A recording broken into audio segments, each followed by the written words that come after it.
Okay, can you tell us about Benjamin Creme, Maitreya, and the Ascended Masters? Okay, well, Benjamin Creme was born in 1922, and in 1959 he was contacted by one of the masters, Ascended Masters.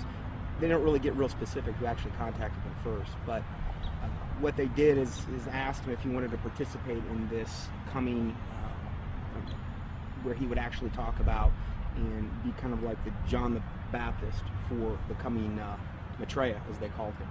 And he accepted, and in 1975 he started Share International, which is kind of like the mouthpiece for who they call Lord Maitreya.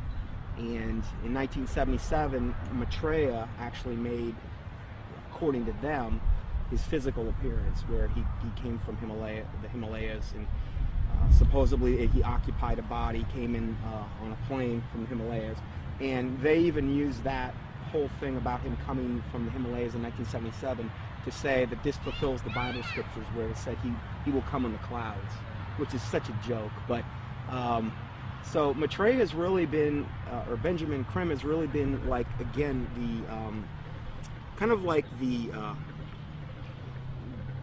false version of John the Baptist for Maitreya ever since, really. He's went around, lectured. He lectures at different various occult groups. He lectures at Masonic halls and these types of things, places where he feels comfortable at.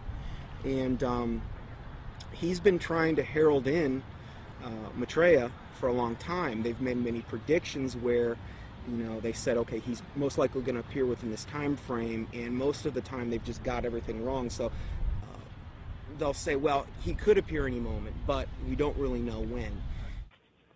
The New Age religion, folks, is going to have a worldwide leader, a charismatic political and religious leader that they call Lord Maitreya. At least so far, that's who they call him, or that's what they call him.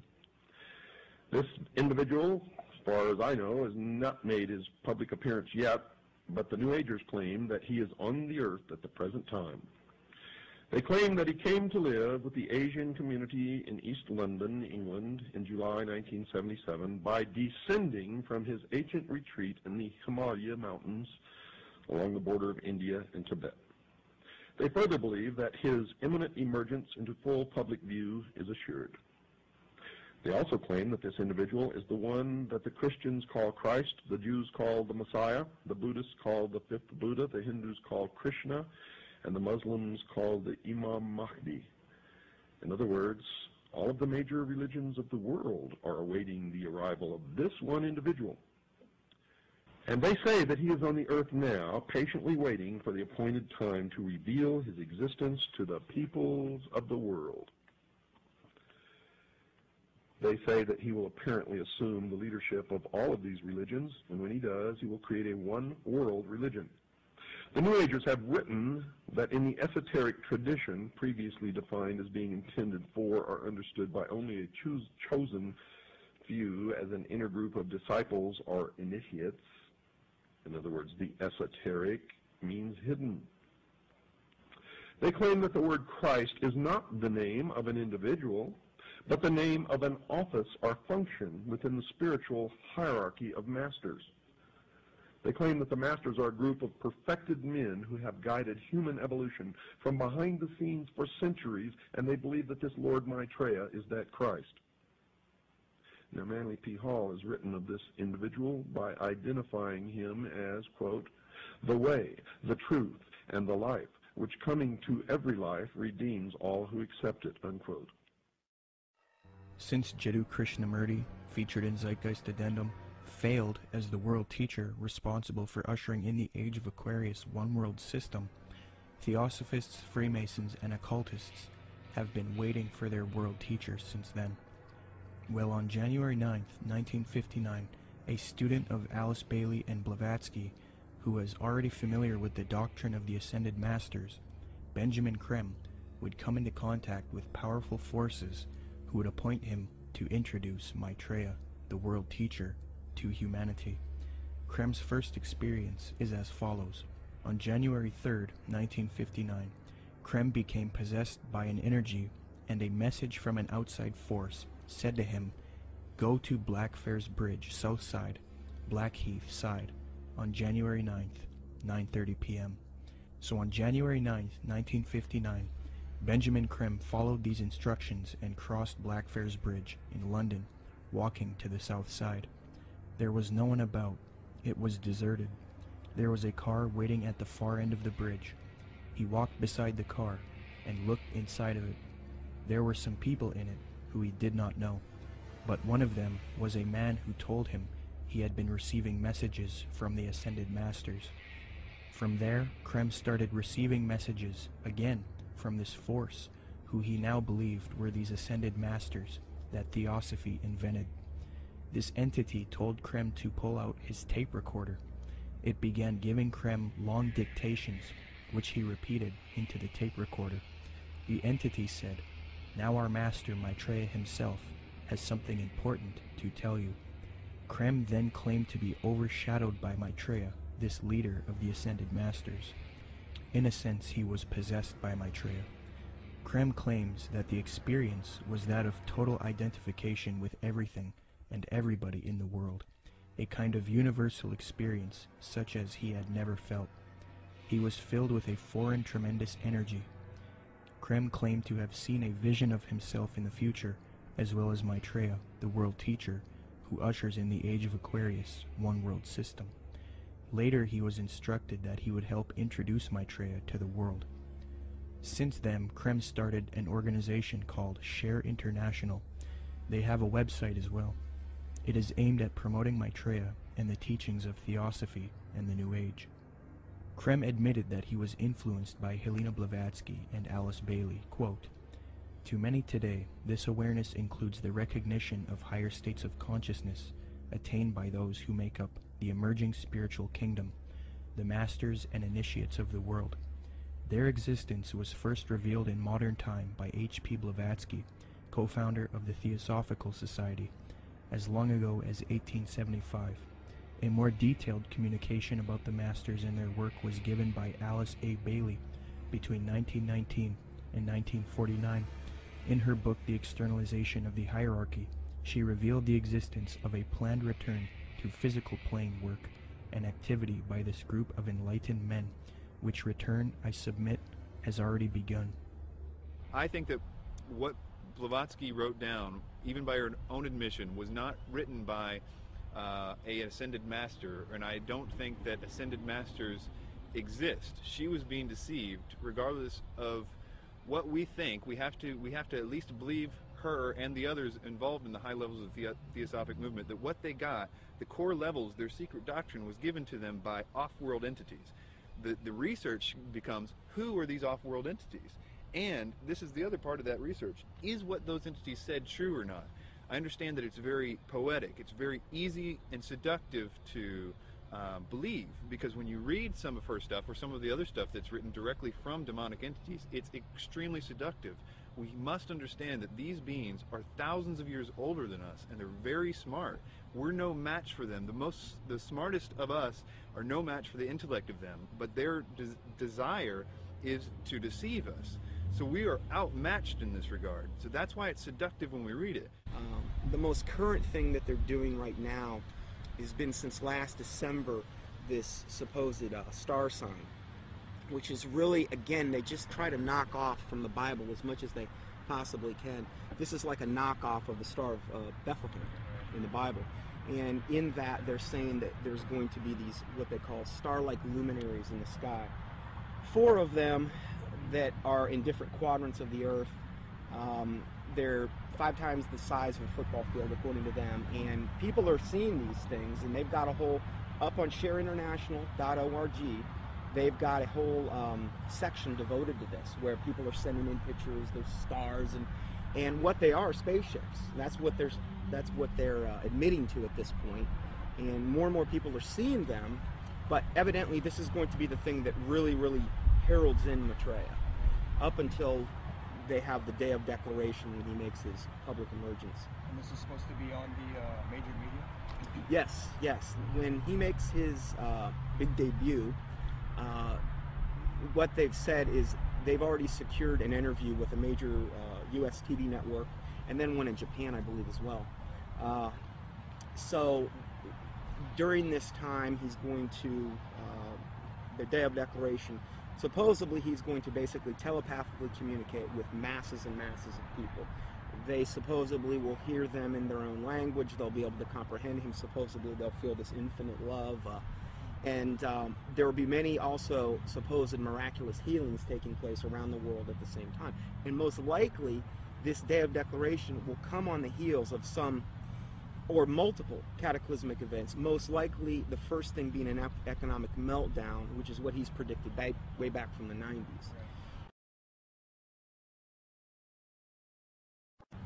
And what does Maitreya promise? What does he want to achieve? What are his goals? Well, you know, if you look at the word Share International, which is the name of the site, you know, if you read what he says, he wants the world resource sharing of the world. He doesn't want there to be any, supposedly, any inequalities of the world. You know, you look at what he says that he is. He says that he is the Christ that the Christians are expecting, the Messiah the Jews are expecting, the fifth Buddha the Buddhists are expecting, Krishna the Hindus are expecting, and Imam Mahdi that the Muslims. So he's kind of everything rolled up into one. He's like the total package. He's going to give and be able to unite and put all of the various and different religious systems, the major religious systems, all on the same page. And the Bible says that when the Antichrist comes, he's going to come with all lying power, signs, and wonders. And he's going to deceive the whole world by which the miracles that he's going to do. So he's taking credit for every single miracle that's going on right now, whether it's a Marian apparition, which would be to him the ascended Master Mary, because he's got a whole band of masters that he's going to be coming with. And so he's taking credit for everything. Every miracle that you're seeing going on in the world right now, whether it's a Catholic miracle, whether it's some type of energizing of water, whether it's some bleeding statue, whether it's, you know, some Hindu miracle, crosses of light, they've seen those in various churches. He's taking credit for all of that. And I think what we're going to see and what he says we're going to see, in fact, I just read this in their last report, Benjamin Creme said also with the UFO sightings, he says they're going to increase up until the time when he makes his emergence. And he's going to come on the scene. He's going to be able to explain all of this and try to put everybody on the same page.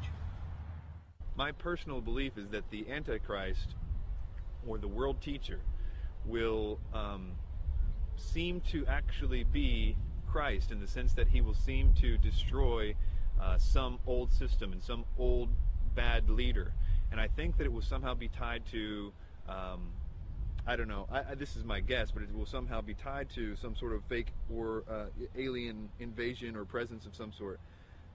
I don't know if Maitreya fits all those characteristics, but I wouldn't doubt it for 1 minute if he was. My personal opinion is that Creme is somebody who is being talked to by entities and is doing what he's told to be doing. But you have to understand, a lot of times with people that are channeling entities like that, they oftentimes do and say things that don't come true, because the demons themselves don't know when. They're still on a timeline that they can't tell when something's going to happen. So they're always keeping something ready to happen in case when they finally can. So in the case of that, like if you look at the Blossom Goodchild thing and these ideas that were consistently put out by channeled entities and things, it never came to pass because they don't have control over the timeline. They just have to always be ready. According to Share International and the Swahili edition of the Kenya Times, Maitreya made an appearance June 11, 1988, to a local congregation in Nairobi, Kenya. The editor of the Swahili edition of the Kenya Times, a veteran journalist named Job Matungi, witnessed the event and took some pictures. A summary of his article as it appeared in his newspaper is as follows, quote, "The tall figure of a barefooted, white-robed, and bearded man appeared from nowhere and stood in the middle of the crowd. He was walking slowly towards the new church building, away from the tent. Mary walked with him side by side.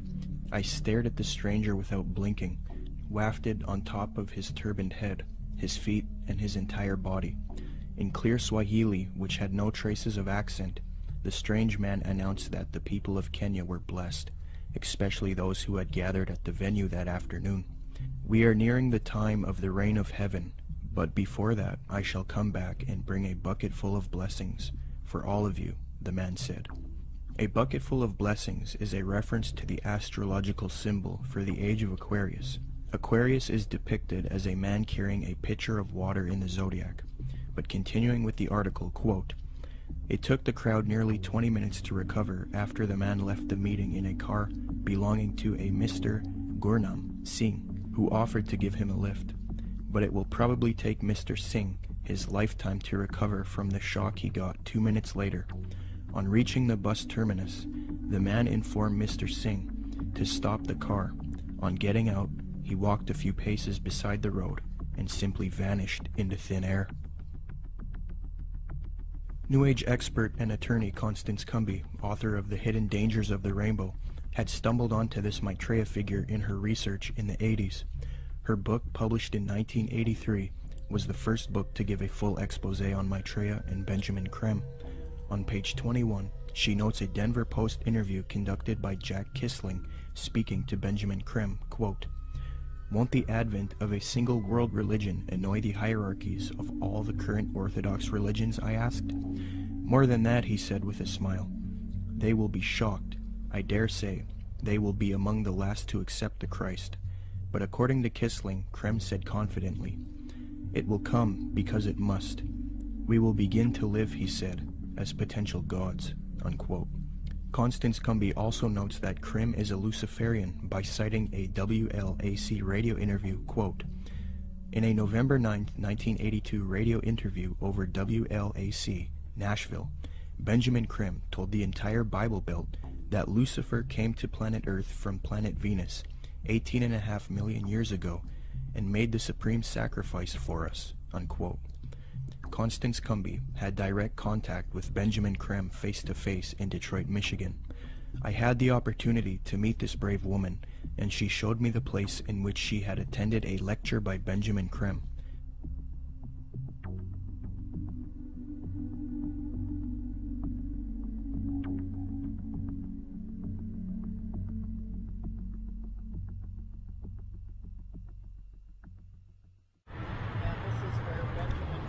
Spoke to a packed crowd November 4th, 1981,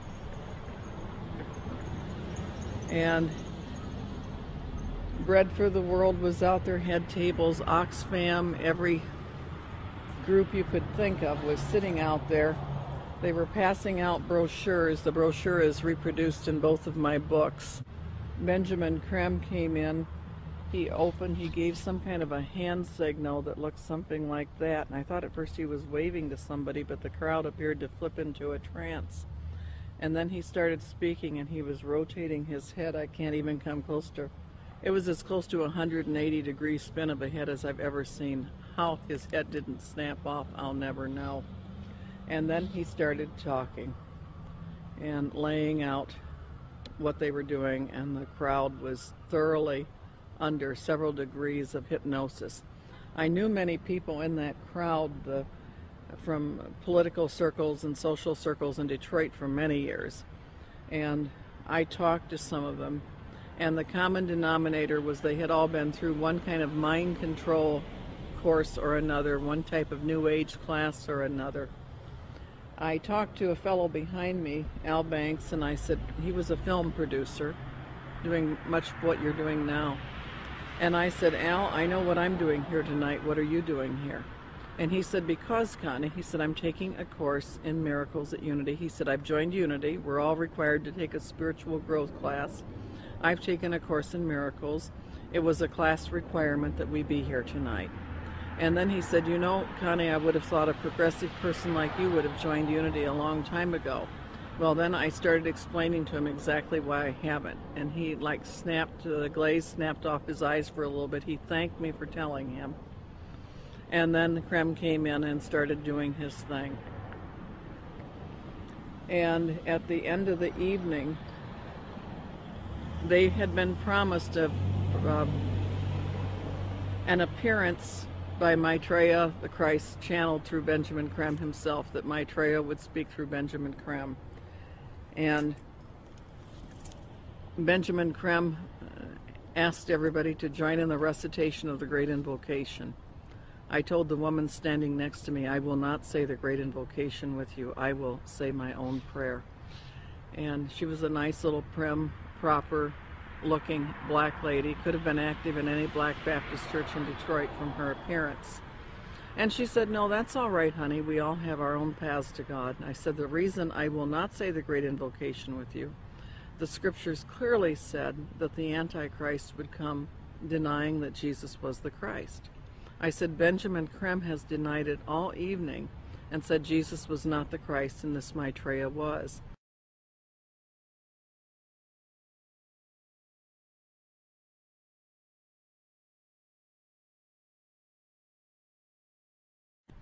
And the woman said what Benjamin Creme had said. She said, there's been many Christs. I said, there's been one, and his name is Jesus.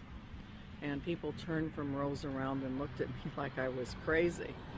And so then Benjamin Creme came in, and he started the nearly close to 180 degree spin of his neck again. And the crowd's hypnotic trance appeared to deepen, and he started out from the point of light within the mind of God, may light spring forth ever.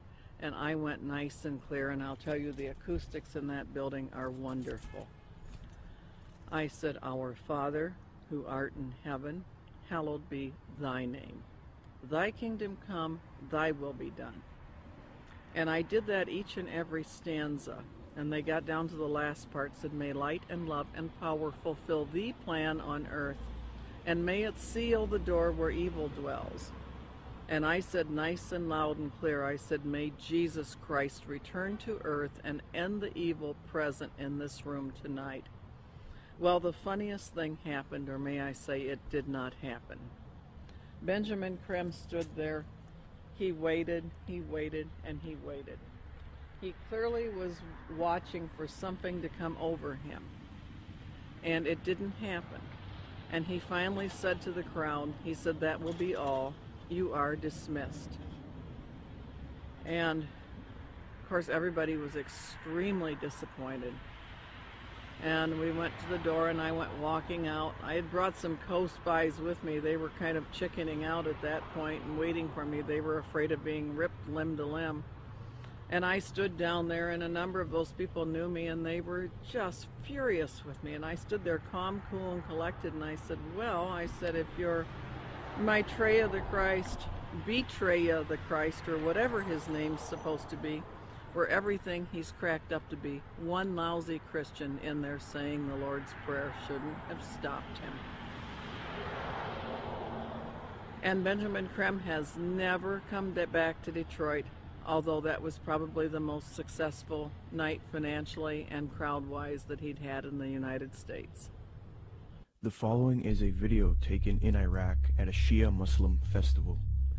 Share International and Benjamin Creme have put out that this is indeed an appearance of Maitreya, the supposed world teacher for the age of Aquarius, one world government.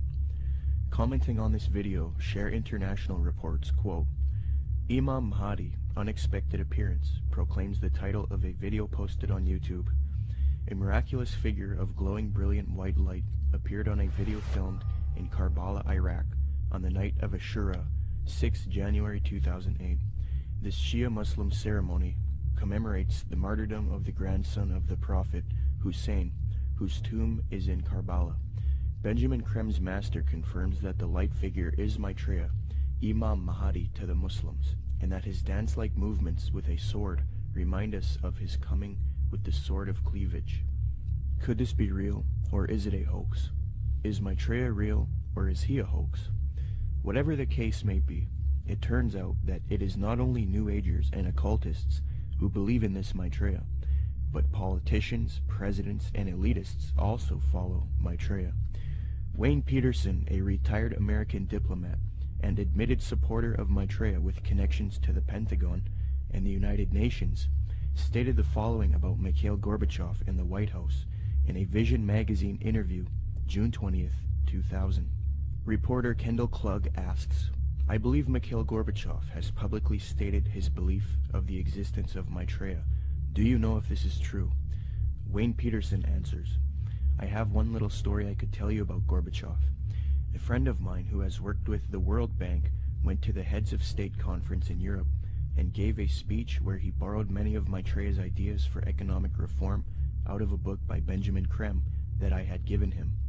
He told me that he had read the book on his flight to Europe and realized that his keynote address to these world officials, especially presidents and prime ministers, it was a very high-level meeting, was going to be very boring, with many having heard similar sentiments over and over. So he thought he would throw in some of Maitreya's ideas into the speech. The country he was in had a reigning monarch who invited him to lunch the next day. When he showed up for lunch, there were 16 to 20 people there, including Mr. Gorbachev. The monarch of this country said to my friend, "I suppose you're wondering why we invited you here today. Well, we are all curious about where you got those ideas for your speech, which you presented yesterday." He said that my friend Wayne gave me a book written by Benjamin Creme about Maitreya's mission. Immediately they nodded their heads. "We thought so," was the apparent response. "That's why we invited you here. We all know of Maitreya, and we're doing what we can for him, but we are not able to say anything publicly because we are world leaders. We each have our own public to deal with." Only one person there stood up and said that they could use his name to legitimize these sightings, and that was Mikhail Gorbachev. He was the only man in the room who would say, "Use my name if you want." The reporter asks, "Do you think President Clinton has had an experience with Maitreya?" Wayne Peterson: "I don't know if President Clinton has. I believe that former President Bush has. We used to have transmission meditation groups that Maitreya had asked us to do around Washington, D.C. People who were interested in Maitreya and the reappearance story would get together once a week in Georgetown, in the home of President Bush's main counselor at the White House. President Bush came over to this house for dinner one night, and the hostess was in the dining room as President Bush asked her, 'What do you think? I'm running against Clinton in this election. Am I going to win?' She said, 'No, Mr. President, you are not. Maitreya has already said that you are going to lose to Clinton.' Bush never challenged her, but merely said, 'Yeah.' He didn't ask who Maitreya was. He was very quiet, and then said, 'I think I've got to go now.' Benjamin Creme has said many times that he had heard from one of Maitreya's associates that Maitreya had appeared to Bush and that they had a discussion in the White House. So that incident with my meditation group seemed to confirm that Bush did in fact know of Maitreya. I do know people in the White House have been visited by Maitreya many times, and the people I'm talking I've seen on the front page of the Washington Post, standing next to the president. In a December 19, 2008 London Telegraph article, Major Media Organization, Mick Brown praises Maitreya and Benjamin Creme, stating, quote, "This week has come encouraging news for anyone with an interest in signs and wonders, or desperate for a chink of light in the prevailing gloom, which probably means most of us. A savior is at hand."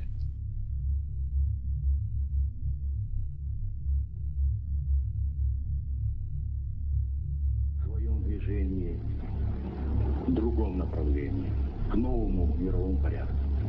I think even that does not describe why the world has changed so much and why the world has turned so much toward a new world order and a new kind of civilization. Maitreya is one of the main theosophy in Maitreya. The whole UN movement, the whole Lucius Trust movement, world goodwill, they're going out of their way to try to discredit it and say, well, you know, Jesus, all he really was a disciple of Maitreya. He's still a disciple of Maitreya. Maitreya is over him, and Jesus, they believe what happened is Jesus heralded in the age of Pisces. Now what we're going to be doing is now we need to herald in the age of Aquarius. This is where the New World Order comes in, and this is what Maitreya is going to bring. So we're going to de-emphasize Jesus, and we're going to move over to Maitreya.